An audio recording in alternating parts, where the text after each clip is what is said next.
Hola, ¿qué tal? Les saludo de nuevo. Gracias por recibirme una vez más. Soy Fernando Casanova. Enseño teología en la Facultad de los Padres Dominicos en la Universidad Central de Bayamón y soy el fundador y director de la Alianza Formativa, que es un apostolado de formación y evangelización para la feligresía de la Arquidiócesis de San Juan de Puerto Rico. Estoy feliz porque estoy en casa. Así hemos titulado esta serie. Y nos ha tocado por fin en este programa hablar de un tema singular, importantísimo. Estamos hablando, o vamos a hablar, de la Eucaristía. Porque estamos conversando tú y yo. Estamos tú y yo, de manera franca. Estoy abriendo mi corazón, te estoy dejando saber lo que aconteció en mi vida, cómo he venido a dar al traste con esta realidad maravillosa de la presencia real de mi Señor en la Santa Eucaristía. Ya lo había descubierto en la tradición de la Iglesia, había descubierto esta Iglesia y su doctrina en la Biblia, pero me faltaban algunas cosas por conocer. Ya te he contado acerca de mi encuentro con la Madre del Cielo. Y ahora me toca hablarte de la Eucaristía. Ese gran tema, ese gran milagro, ese misterio de la presencia real y verdadera de nuestro Señor en los elementos de pan y de vino. Porque ya no es pan, ya no es vino una vez han sido consagrados. Estamos hablando del mismísimo cuerpo, la sangre, el alma y la divinidad de nuestro Señor Jesucristo. Eso es lo que creo ahora, con todo mi corazón. Estoy seguro de eso, porque lo ha revelado el Señor, porque está en la palabra de Dios. Pero anteriormente, no lo creía. Anteriormente, la Eucaristía para mí era algo que llamábamos la Santa Cena. Esa era la versión original y verdadera de lo que Cristo había instituido en el Evangelio. La noche en que fue entregado, el Señor tomó pan, tomó vino, bendijo, lo partió y dijo: tengan y coman todos de él, porque esto es mi cuerpo. Tengan y beban todos de este cáliz, porque este es el cáliz de la alianza en mi sangre, de la alianza nueva y eterna. Y Jesucristo instituye la Eucaristía, pero para nosotros era algo así como la Santa Cena. Y no revestía importancia realmente, porque era un símbolo. Era una representación de aquel momento. El centro del culto siempre era la proclamación o la predicación de la Biblia, ¿no? De un texto de la Biblia. Pero la observancia de la Cena del Señor no era regularmente celebrada. De hecho, en nuestra tradición se tenía una mesita donde se guardaban los utensilios que se utilizaban para la Santa Cena y se resguardaba, se ponía en una esquina al extremo derecho o izquierdo, al fondo de la plataforma desde la cual se predicaba, pero el centro era el púlpito, el atril aquel grande del cual se predicaba. Pero fui descubriendo cosas maravillosas y cosas que no fueron descubiertas por casualidad. ¿Por qué? Bueno, tengo que reconocerlo. Yo tenía amigos católicos, amigos que conocían su doctrina en cuanto a la presencia real, sabían de la Eucaristía. Yo sabía que no eran católicos, algunos de ellos, algunos de mis amigos, sabía que no eran católicos ignorantes, porque participaban de círculos de oración, participaban de algunos programas de formación, etcétera. Pero mis amigos no me hablaban de estas cosas. No me hablaban de estas cosas. No compartían su doctrina. Y eso que les daba margen para que lo hicieran. Claro, yo me los quería ganar, pero en ese trayecto para ganármelos a ellos, yo les daba la oportunidad para que ellos me hicieran preguntas, me cuestionaran lo que quisieran. Claro, yo estaba confiado, estaba relax, porque sabía que si era un católico, pensaba yo en aquel momento, que si era un católico lo que estaba frente a mí, pues no me iba a poner demasiada resistencia. Estaba acostumbrado a eso. Y lamentablemente, estos católicos con los cuales tuve la oportunidad de interactuar, algunos de ellos pudieron haberme dado razones de su fe, pero no lo hicieron. Entonces, ¿cómo fue que vine a enterarme de esto de la Eucaristía? Resulta que estoy pasando la televisión y la primera vez que aparece en mi pantalla la imagen de EWTN, esta empresa de Dios en la cual estamos grabando este programa que está llegando hoy a tu casa. En EWTN, en la pantalla, aparecieron unos ensotanados, con hábito y todo, ¿no? Estaban adorando el Santísimo Sacramento. Y lo hacían de manera majestuosa, preciosa. Por lo que pude entender del latín, me di cuenta de que estaban adorando. Adorando y después impartían la bendición con el Santísimo. Me di a la tarea de estudiar un poquito y me di cuenta de que ellos estaban rindiendo culto a aquello que para mí era un mero trozo de pan. Y eso me quedó impregnado en la mente. Me estuvo raro. Pero dije, bueno, eso debe ser una de esas prácticas exuberantes, raras, idolátricas de los católicos. Y me alegré un poquito porque yo dudaba que el Señor quisiera que yo participara de una cosa tan extraña como esa. Me quedé tranquilo por algunos días. Ya estaba estudiando teología católica. Le comenté a un fraile capuchino sobre ese acontecimiento y él me dijo, bueno, si tú quieres ver algo similar, esta noche en tal sitio puedes ir, allí tienen una hora santa, culto al Santísimo Sacramento. Así que yo por curiosidad, pero también por responsabilidad ante mi Señor, me dirigí a esa iglesia donde me había dicho mi compañero de estudio, el fraile capuchino, que había una exposición del Santísimo o una hora santa. Yo no entendía muy bien esa nomenclatura, esos nombres, esos términos, pero igualmente me dirigí al sitio. Y allí personalmente vi algo similar a lo que había visto unos días antes en EWTN. O sea, en EWTN fue donde primero se me apareció el Santísimo Sacramento. Y después eso generó en mí una curiosidad tremenda. Y me dirigí a esa iglesia. Y allí personalmente vi aquello. Adoración al Santísimo Sacramento, aquel sacerdote bellamente revestido. El padre Willy Peña era él. Fue en su parroquia, allá en Country Club, en Carolina. Desde entonces me he hecho muy buen amigo de Monseñor Willy Peña, que también ha participado en otras series aquí en EWTN. Y estaba Monseñor Willy Peña bellamente revestido.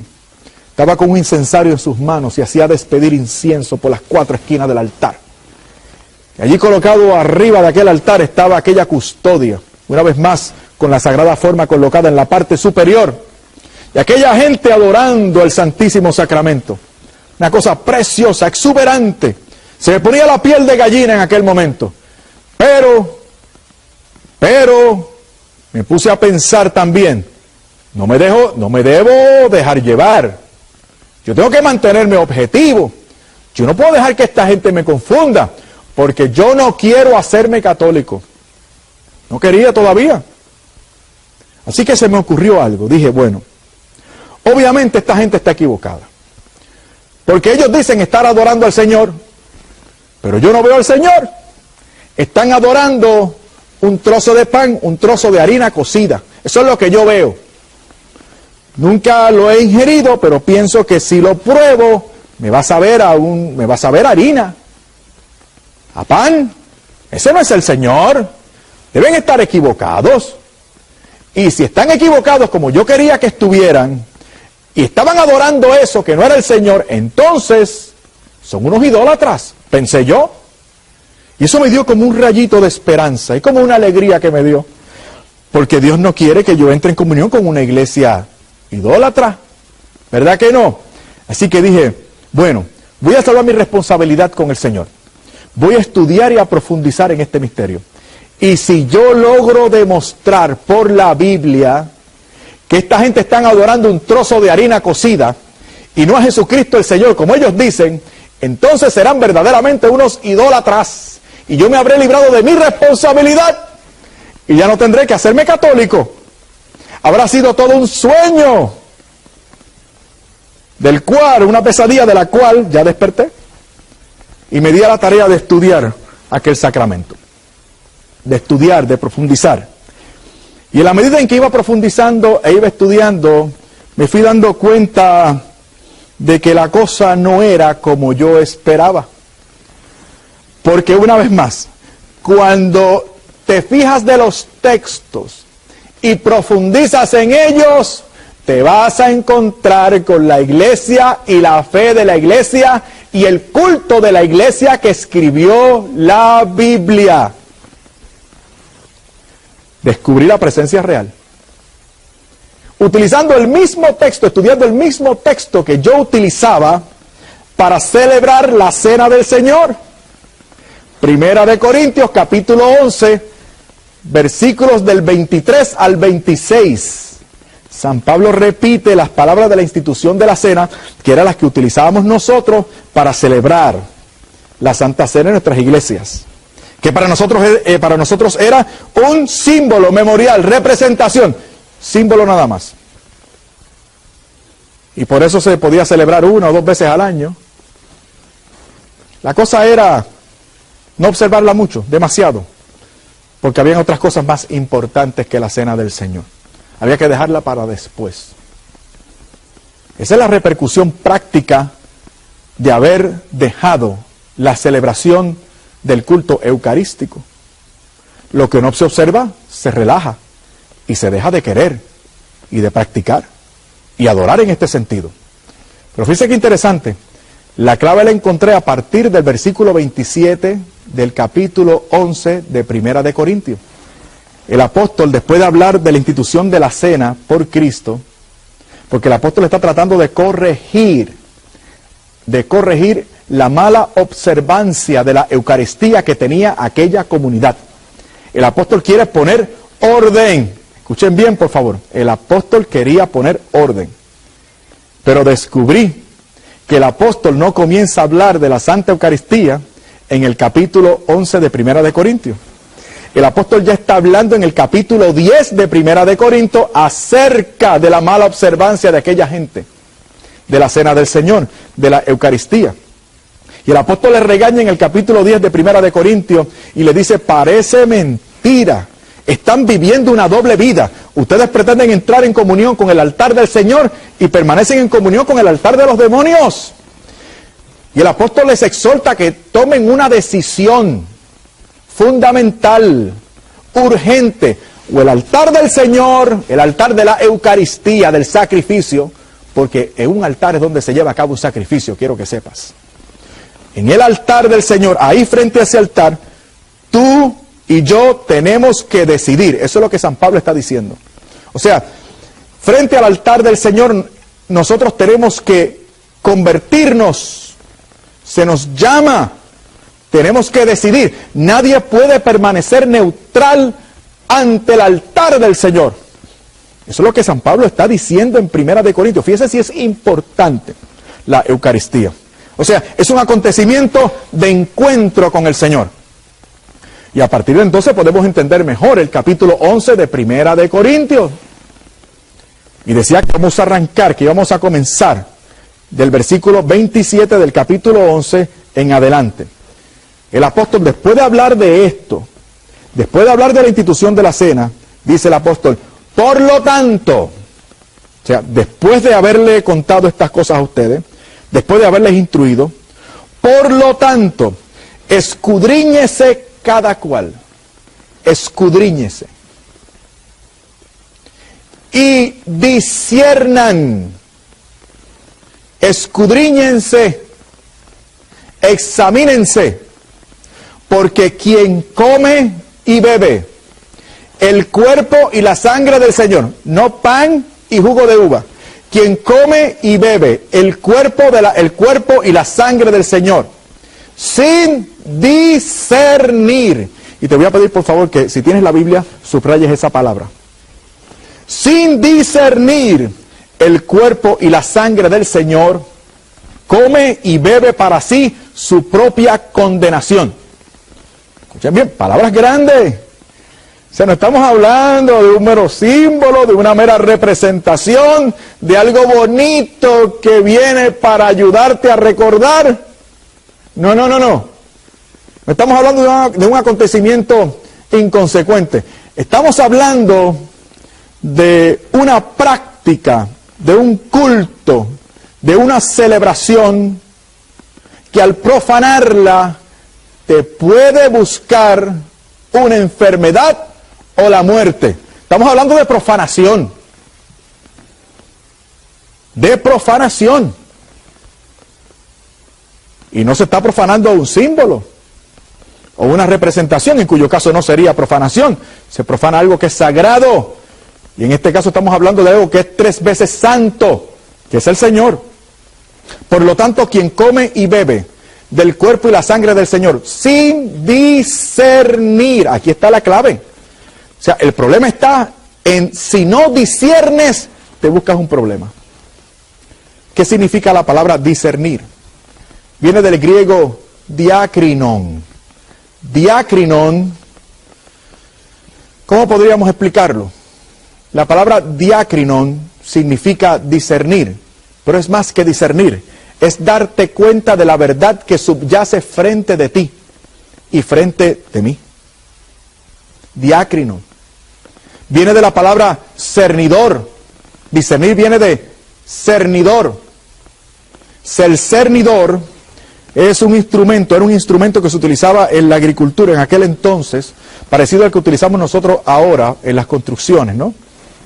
Y entonces se utilizaba aquel cernidor para colocar el fruto de la tierra, pero no había los medios contemporáneos de preservación.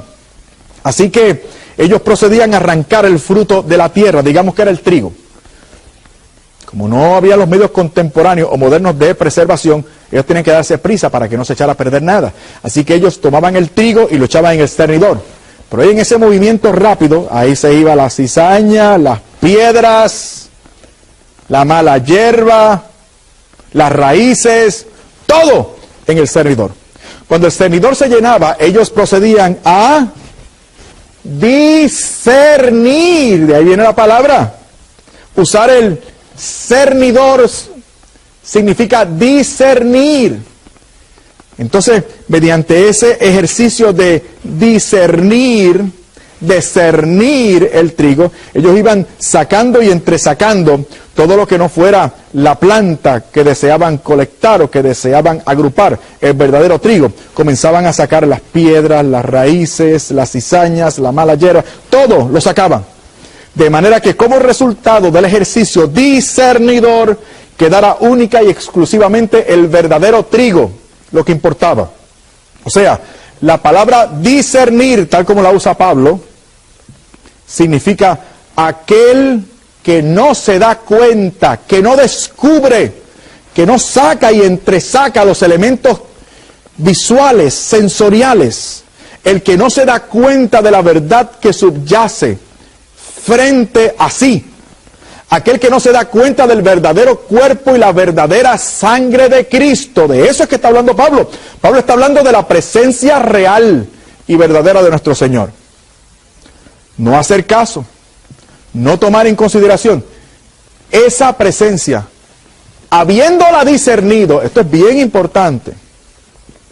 Si la has discernido, si lo sabes, si te es revelado, si ya tienes conciencia de ello, y sabiendo que ahí está el Señor, no te comportas en línea con esa presencia y lo profanas, maltratando, dejándolo, adulterándolo, te metes en un problema.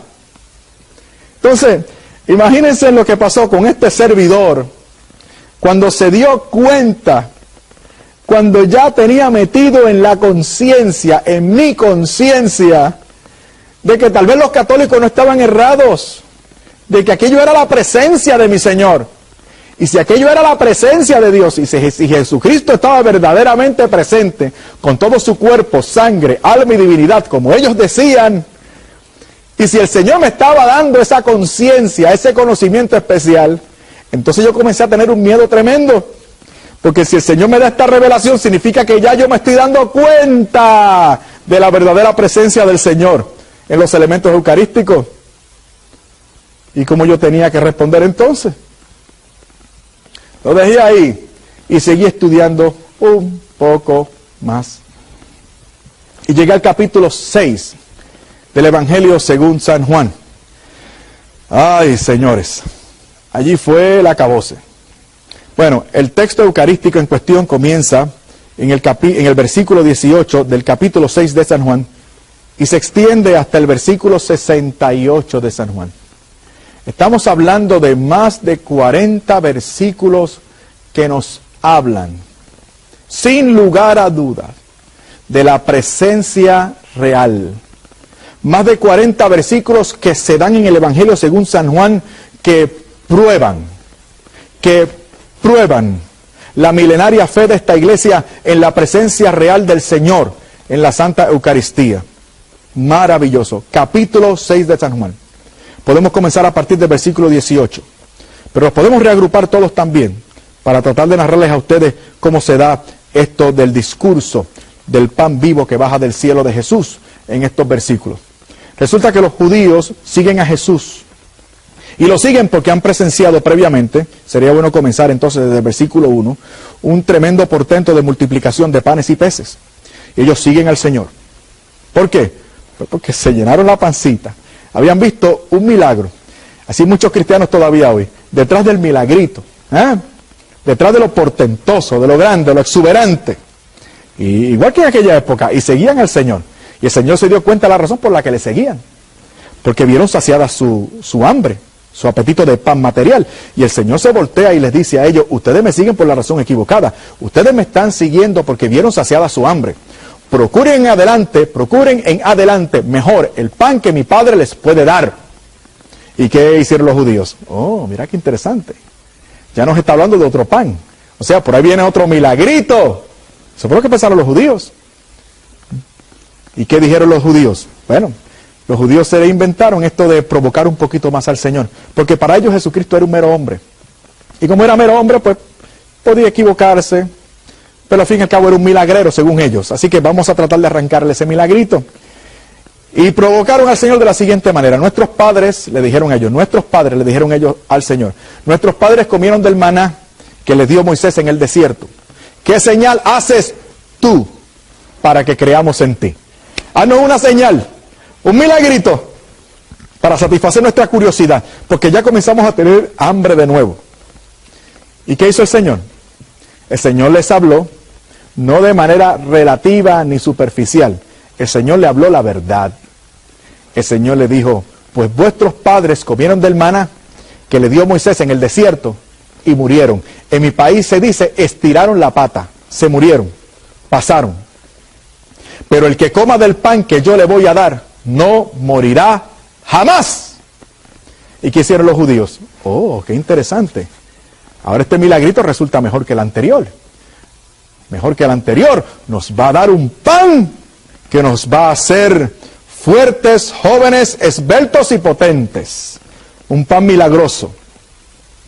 Y entonces los judíos, incrédulos, pensando que ya tenían al Señor, le dijeron, danos de ese pan. Y por más de 40 versículos, el Señor, insistentemente, matiza, dice, repite la misma idea. A pesar de que durante esos 40 versículos ellos se resistían. Ellos decían, ¿cómo es posible que este hombre, porque es un hombre, pueda hacer lo que dice? Pero al fin y al cabo, ¿qué era lo que decía el Señor? Yo soy el pan vivo bajado del cielo. Quien come de este pan vivirá para siempre. Y el pan que voy a dar es mi carne por la vida del mundo. Mi carne es verdadera comida, mi sangre es verdadera bebida. El que come mi carne y bebe mi sangre tiene vida eterna. Ya después de 40 versículos, los judíos lo dieron por incorregible. Y dijeron, se volvió loco. Miren qué cosa. Esperábamos recibir otro milagrito y miren lo que pasó. Se volvió loco. Ahora está hablando de cosas incoherentes. Porque es un mero hombre. Como es un mero hombre, tal vez no tenga todo el poder para hacer lo que dice. Y como es un mero hombre, pues se equivoca. Porque obviamente es imposible que nos dé a comer su carne y a beber su sangre. ¿Qué fue lo que hizo el Señor? Te pregunto, amigo católico y evangélico. ¿Qué fue lo que hizo el Señor? Se echó para atrás. Cedió. volvió y enseñó otra cosa. Lo echó a votación. Digo, yo lo hubiese hecho. Digo, era una multitud, según los expertos, de como de 10,000 personas. O sea, ¿sabes lo que es eso? 10,000 personas que te siguen. A lo mejor tú y yo lo hubiésemos echado a votación. A ver, ¿quiénes creen que estoy hablando literalmente? ¿Quiénes creen que estoy hablando simbólicamente? Eso hubiésemos hecho. No lo hubiésemos dejado ir. ¿Qué les hubiésemos dicho? No, por favor, no se vayan. No, quédense aquí y que cada cual crea lo que le dé la gana. ¿Eso fue lo que hizo el Señor? No, porque Él es el Rey. ¿Lo crees o no lo crees? ¿Lo tomas o lo dejas? ¿Qué fue lo que pasó? ¿Qué fue lo que hizo el Señor? ¿Qué fue lo que les dijo el Señor? El Señor no les dijo nada. No les dijo nada. El Señor se volvió a los 12 que le quedaban, porque la gente comenzó a irse. La gente comenzó a irse y se fueron. O sea, en 45 minutos Jesucristo tenía una iglesia de 10,000 miembros y en 45 minutos le quedaron 12. Y el Señor se volvió a los 12 que le quedaban. Y para que se fueran también, fíjate cómo es el Señor, y para que se fueran también, le dijo a los 12, ¿y ustedes se quieren ir también? Así son las cosas de Dios. El que no recoge conmigo desparrama. El que quiera seguir en pos de mí, niéguese a sí mismo, tome su cruz cada día y sígame. Eso fue lo que pasó. Y entonces Pedro se levanta cuando escucha aquella pregunta. Y Pedro contesta por sus 11 compañeros y le dice al Señor, le replica al Señor, le contesta al Señor, Señor, ¿a dónde iremos si solamente tú tienes palabra de vida eterna? Hermano católico, ¿a dónde te vas a ir? ¿A dónde te van a alimentar como te alimentan en esta iglesia? No te vayas. Piensa, profundiza, ora, busca y te vas a dar cuenta de que al fin y al cabo estamos en casa.